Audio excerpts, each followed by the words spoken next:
We are tapping into the energy of the divine feminine in this reading. So it's kind of like when I did the divine masculine, I'm kind of like checking the pulse of the divine feminine energy that exists right now.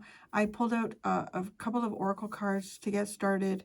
Really interesting. Contact and wisdom came out, which I find very fascinating because the divine masculine had the wisdom card as well. So contact and wisdom is the energy that we have here with the divine feminine.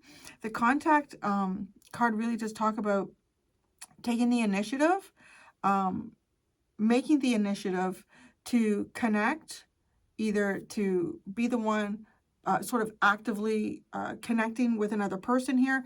This could be in many different ways. It could be through email, it could be through text message, it could be through a phone call, it could be like face-to-face in person with someone.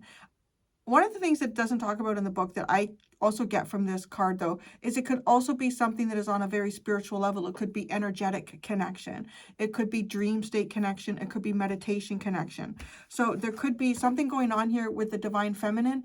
They've gained some sort of knowledge here through different experiences in connection to me. Now, sorry, connecting, it is contact, but making these connections. So I'm kind of feeling like right now with the energy of the divine feminine, that they are in the process of understanding all of the different ways that they are connected to energies. Now, there could be someone in particular here that they are trying to connect with on a personal level. Now, I just find it fascinating, though, because we have two distinct lines here and a spark in the middle. This is feeling like two separate entities. I want to say it could be the divine masculine and the divine feminine. And remember, if you haven't seen my sort of introduction, which is 2 videos since this one was released, that there are lots of people on a journey here where their divine feminine and masculine energies are incorporated into themselves as a singular entity. But other people are having this experience where they are representing one of these divine energies and someone else is. So regardless of how you are feeling about yourself in this journey, there's still these 2 points are coming together. There's a lot of experience that is sort of the foundation for this contact. It could be 2 points within yourself if you're identifying as a divine feminine. If you see yourself in a more whole sense here, it's something, it's almost like your divine masculine and feminine energies are connecting in a way that they haven't been connecting before. It's almost like you've been learning to connect them.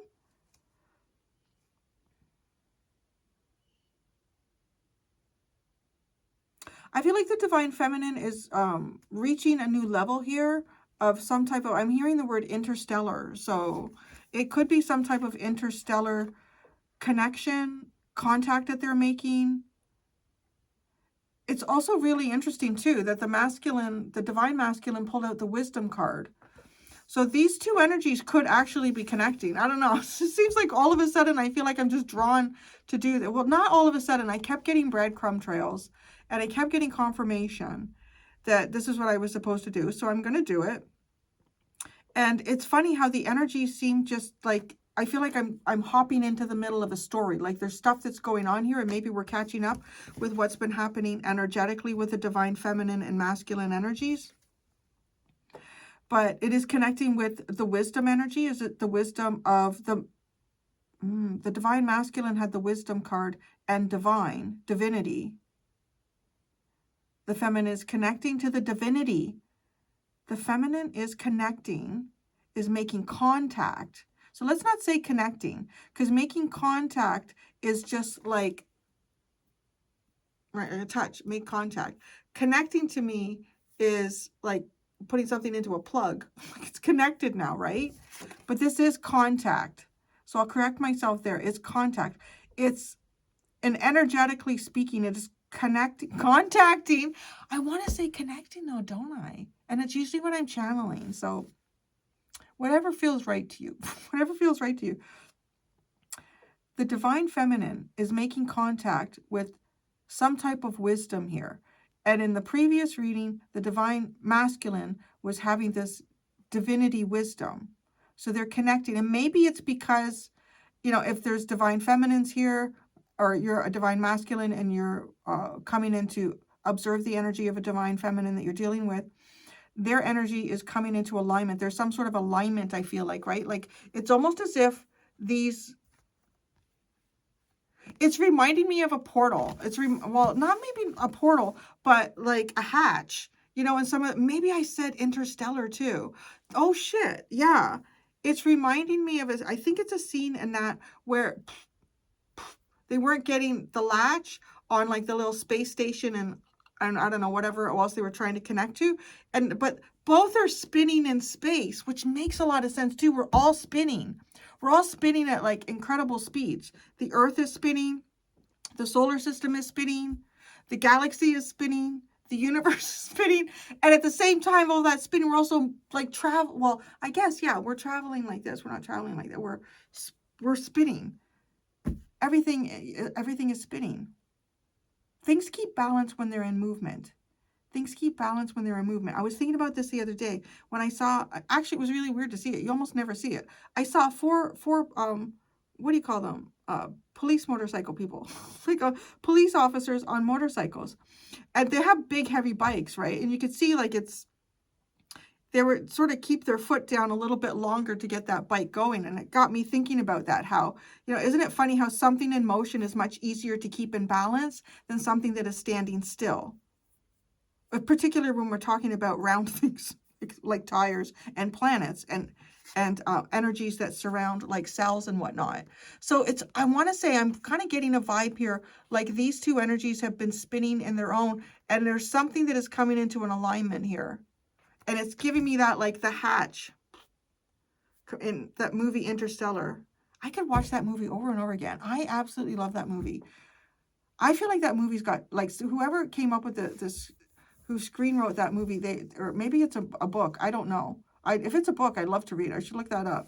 I feel like there's a lot of downloading in that, but so we're all in motion. We're all in movement, and it's almost as if these movements have come into alignment here.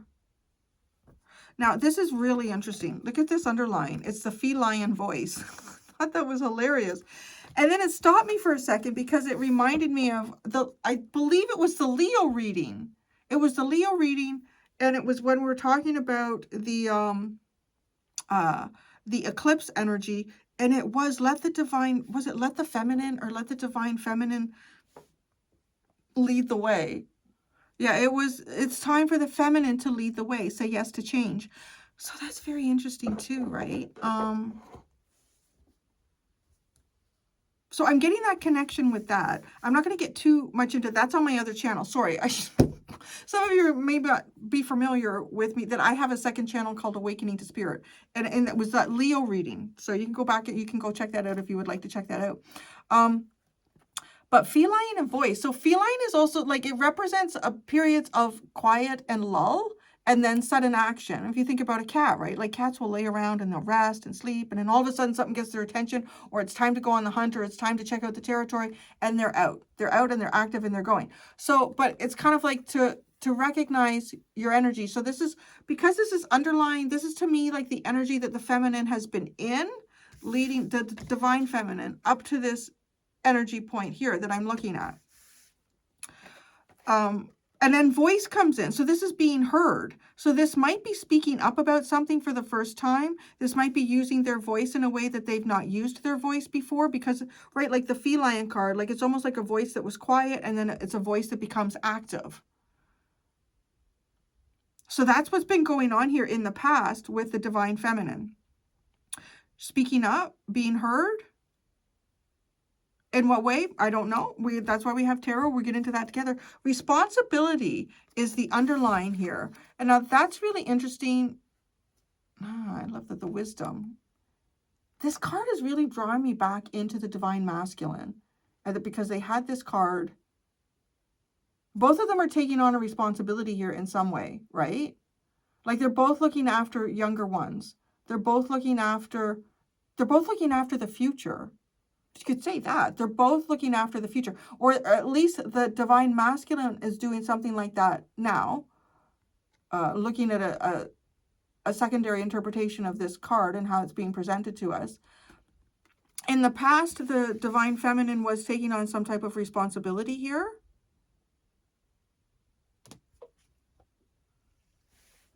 In terms of looking after the future. I'm really feeling like these energies are starting to align. I know I've had like a couple of comments in the previous one when I did. I was really surprised at the energy of the divine masculine. But I'm not going to deny what I pull out. Like, I thought it was absolutely beautiful. And I'm feeling like if there's, you know, like if one of the was interesting, somebody said that it was very, no, they're not this. They're still very godless. They prove it all the time. And I'm like, well, if somebody is godless, they're telling you something. They're telling you they're not divine. So I'm not asking for just the average masculine energy that's floating around out there. I'm asking for people that have an intention, their soul has an intention here to do the work and to align themselves with something greater than who they see themselves are as an ego, right? So the deeper parts of people here, and people who have potential and access to tap into that. So in whatever that is that I'm tapping into, I do believe that I'm tapping into those that are really like working on the potential of that. For some of you too, coming to these readings, you may not have connected with your divine counterpart if you feel like you have one. And this is also very interesting as well, because this is kind of giving me like there's something going on here energetically where 2 points have come together.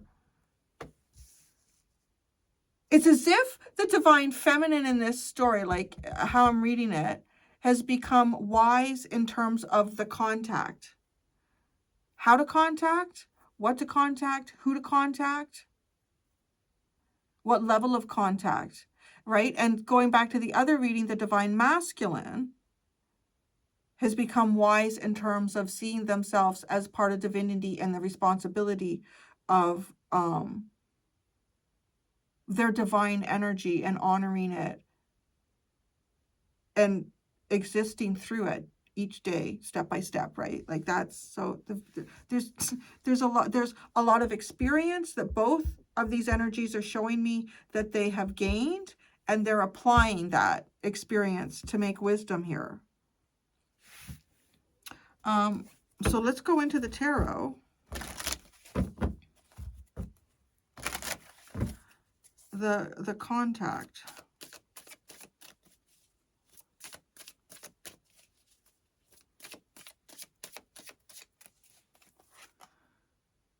Oh crap, 2 of Pentacles, and there are 2 points here. Let's see what this is about. Yeah, it feels a bit like the divine feminine might be busy. The 2 of Pentacles. Contact, King of Pentacles. Oh, King of Swords. Oh my gosh, and the 9 of Wands. The divine feminine is dealing with 2 masculines here. How? Oh, trying to determine. I wonder if this is what this is. Trying to determine who the divine masculine is. It's kind of funny that we would start to get that message after what I just sort of led into it, talking about responses to the other video. Like, no, these are not, he's far from divine masculine. Then that might not be the one who's the divine masculine, right? Wow, that is fascinating. Let's show me and it's interesting because with the 9 of Wands, it's almost like this is a long-term and fatiguing process or wound. There's a boundary too. The divine feminine might have a strong boundary here, and it's between 2 possible masculines. Now, it could also be like, we could be looking at a divine feminine energy here who has had a bad experience, let's say, with a father and a brother, or with a partner and another partner, or a father and a partner. Like, there could be at least 2 distinct instances in the divine feminine's journey here where there were masculines that were very depleting and fatiguing, and that causes a reason to need to have boundaries and becoming tired with keeping these boundaries. The 9 of Wands is a very tired boundary card, right? It's somebody who feels like they're, and look at her, she's all cut and Her clothes are ripped and it's, you know, it's not easy. They have not, right? The Nine of Wands is the symbol of somebody who has lost battles but has not lost the war. So wisdom.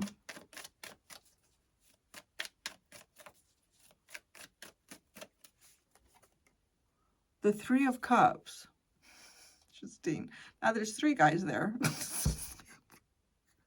Oh man. Okay. I do feel a little bit like the Divine Feminine is swimming through a lot of masculines that are masquerading. Okay. So that's also going to give, like, I want to say, like, to feel seen to anyone who went to that Divine Masculine reading and was like, there's no way. Well, hey. You know, there's a lot that are masquerading here. The Three of Cups. The wisdom of joining these energies. Connecting. We have 3. Ah, the Two of Cups. The Tower. And the Eight of Pentacles. Maybe a kiss. I don't know. Maybe there's almost something here that a kiss is how one can tell. I'm not sure what. The Two of Cups, the Tower, the Eight of Pentacles.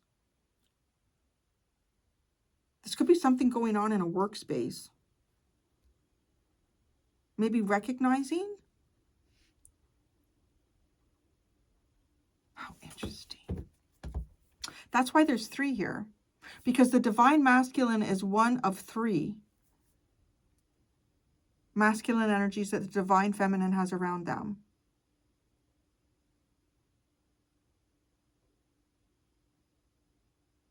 The divine, I feel to them, the Divine Masculine is the one that will shock them.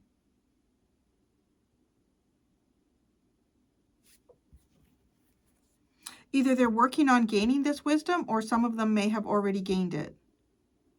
It does feel like somehow with this Eight of Pentacles, it could be someone met at work, or it's recognizing that there is work that has been done here.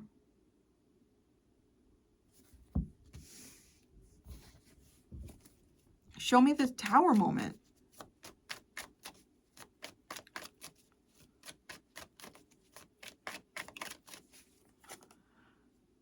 Jeez, the Wheel of Fortune.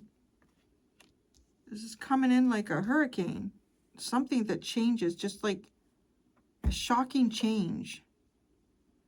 Everything is different. The Four of Swords, the Ace of Pentacles, and the Moon.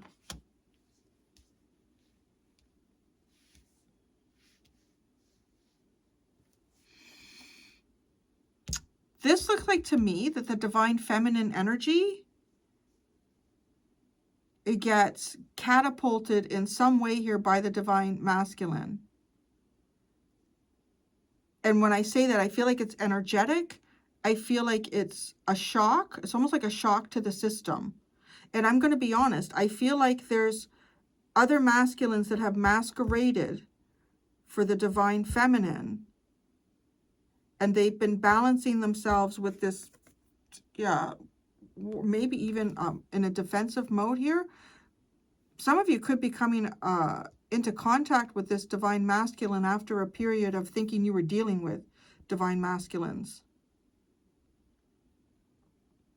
And it's going to shock you into, it basically, it's like shocking somebody into a deep period of healing here. Because everything changes. Like nothing is the same after this.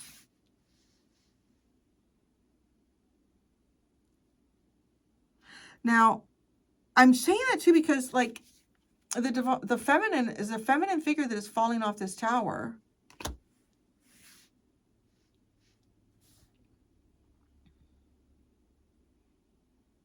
For some, it could be a realization that the Divine Masculine is who they are, whoever that is. And there might also be some sort of contact that's happening here that is confirming something, and it could be, I don't know, I'm wondering if there's something going on in the dream state here. The Eight of Pentacles. There's some fears that get brought up here. There's some fears. The Eight of Cups. The Ace of Wands. And the World.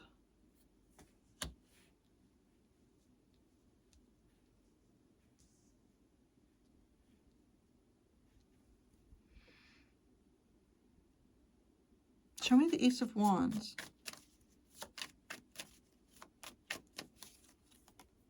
The Seven of Wands.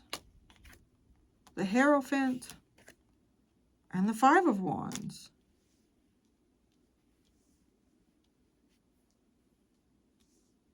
There's some type of, like, I don't know, like I would call it a sacred protection. This is not an easy this divine masculine is not easily available. And I say that in terms of, I feel like that there are things that protect this. The path is protected. This, okay, the divine masculine, it's as if what the divine feminine finds in the journey is that the path to the divine masculine is not a straight one.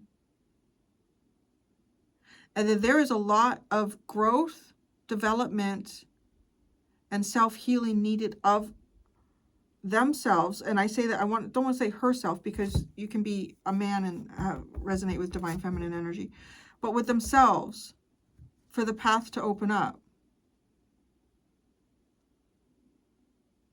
That's interesting.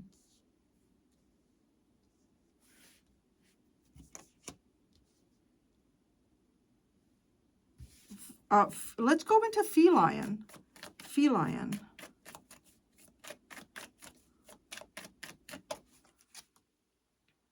The Queen of Pentacles. Interesting. The Queen of Pentacles. The Voice. Cornucopia. The Queen of Pentacles. The Queen of Holy Shit. Cornucopia. Whoa, the Lovers. The Voice. Speaking up about their path. Speaking up about their divine path. Feline. A provider. This, okay, provider. Interesting. It looks like in the past the divine feminine was like a provider. Providing a lot. Voicing the path. The Page of Cups. Judgment. And the Ten of Swords. This is somebody who has hope, who had, I would say had, not to say that they don't still, but there's hope here. But this really does feel like being harshly judged. Being harshly judged and betrayed. For something that they spoke up about.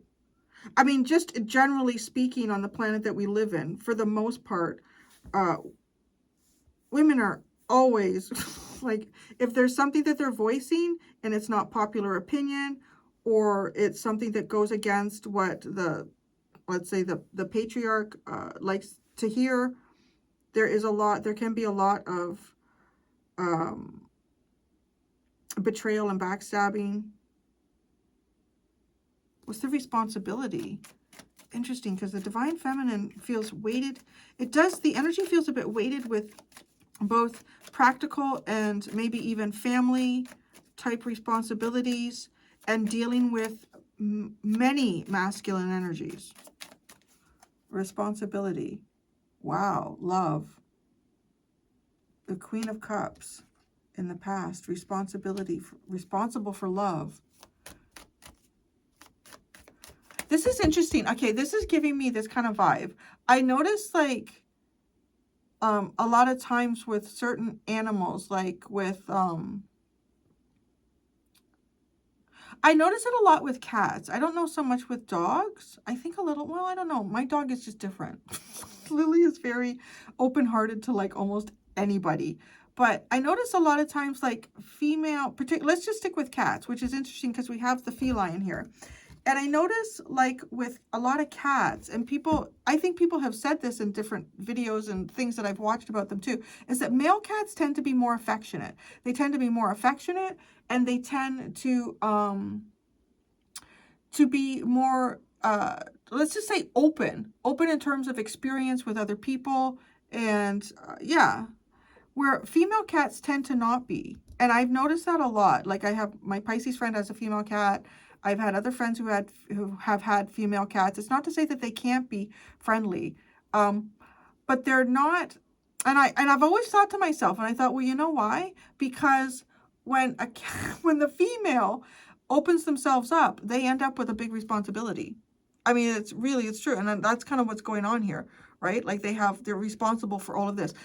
Love can often lead to a procreation, and there's a responsibility in that. It does tend to lean onto the feminine. And this energy, I'm really getting like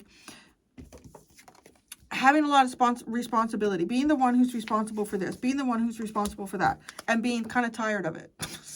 Kind of like tired of it. And also so they also show up as in the past here, the wisdom of the responsibility of love. And to some degree, this is okay. Because what is going on in this picture? Like a female energy here, let's just call it the feminine, is healing the masculine. Now, are they lining up for her to do that? What is going on here? Is that what's happened? Because it's like tired of doing that, tired of dealing with that, because it's not one person's responsibility for another person to be healed. That is a deep personal responsibility. There's a different type of healing that occurs, right? Like when we're talking interpersonal healing relationships, but you can't interpersonal heal if you haven't done healing yourself. Now, for some, this could be the divine feminine doing healing for themselves so that they can be involved in an interpersonal relationship, right? That involves both people, like healing in a totally new and different dynamic. Right, where it is, where it is the Two of Cups. Where it is the Two of Cups. Both people equally are available, open, and healed, and reciprocating. Well, let's look at that Queen of Cups a little, just clarify it.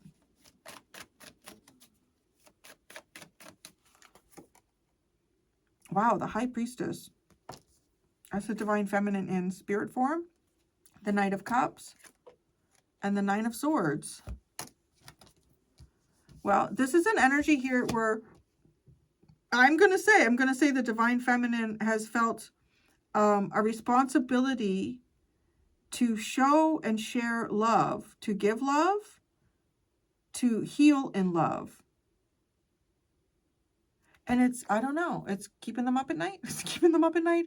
It's giving them stress, mental stress or anxiety. Interesting. So this is really kind of showing me, I feel like I'm seeing a lot here. Like I feel like I'm seeing, like, maybe for some of you this is years of energy that I'm looking at in just little snapshots. But it does feel a little bit heavy here in terms of the divine feminine having responsibilities here towards masculine energy that weighs them down. And that's like the big part of this story. And then when it is, this is also interesting too. So maybe even when it is actually their divine path, their true path, people come at them for it. Like, yeah, wow. Five of Pentacles and the Queen of Wands. So that's like a sense of discovering self, looking after self, pleasing self in terms of what you want to do, being creative, being brave, being courageous. After a period here, perhaps feeling like isolated and locked out. Journey of Love. We're going to get a Journey of Love Oracle deck card as the channel is named. I don't know. It's just an open message from God's mouth to the divine feminine's ears. Because it could be divine masculines. That's not how I want to word it. It's important how you word the question because that's going to affect the answer. It's just, let's just see what how God is working with the divine feminine right now. That's what how God is working with the divine feminine at this time. Oh, that flew out. 3 to 1. Oh, fuck. Oh my God. How crazy is that? We had the 3. I'm like, there's 3 masculines here and one of them is the divine. 3 to 1. Number 10. The completion of 3 to 1. Oh, how fascinating is that? Tell me that's not a crazy synchronicity. 3 to 1. This is how God is working with the divine feminine at this time. There is a heavenly child in your midst. It may be within your heart, in your womb, or a glimmer in your eye, soon to be. This child holds the key to the fulfillment of a process that is happening for you now. The child might be a physical culmination of your marriage or commitment to another. It might be a symbolic birthing of a new self after a time of learning to bring male energies of protection and discernment together with female energies of feeling and creativity, whether within yourself or in your relationship with another. How, right? Like, and I tapped into that briefly, talked about these energies within yourself. That's pretty cool. Now, where the hell was I? Relationship with another. Giant, there is now just, oh shit, might be symbolic. Okay, the child might symbolically be a new life, an improved relationship, a book, a new job, a completely renewed way of dealing with what was once a challenging issue. And so soon will not be an issue for you anymore. Okay, so that's good. Just to name some examples. From masculine to feminine to child, there is now just one, a new reality dawning with grace. This oracle holds a message for you. New life is upon you now. You are being reborn, and you will give birth to what is meant for you this lifetime. There is no need to worry. Just pray with an open heart that you may be supported to fulfill your destiny. You already are, of course, but prayer can help you realize it. The rest is in the loving and capable hands of the divine. End the poem. Love is what makes the heart beat faster, the lump in my throat, the feeling of missing you so much that I can't wait to be with you again. And then we are, and I look in your eyes deeper and I know the unspoken words that I say I love you and feel words in return. How short each lifetime seems, but what I feel with you lasts forever. May love be the compass that guides you on the course of a lifetime. Shit. These are really profound. How absolutely beautiful. That is a little pulse. I just wanted to check on those. I'm not going to do like this type of reading every time I'm in here. Sometimes I will just have open messages of love. I would just be open messages, sort of around whatever God wants to talk to you all about. But that's what I wanted to do, just kind of get the channel started. Thank you so much, everybody. Until next time, be gentle with yourselves. Bye.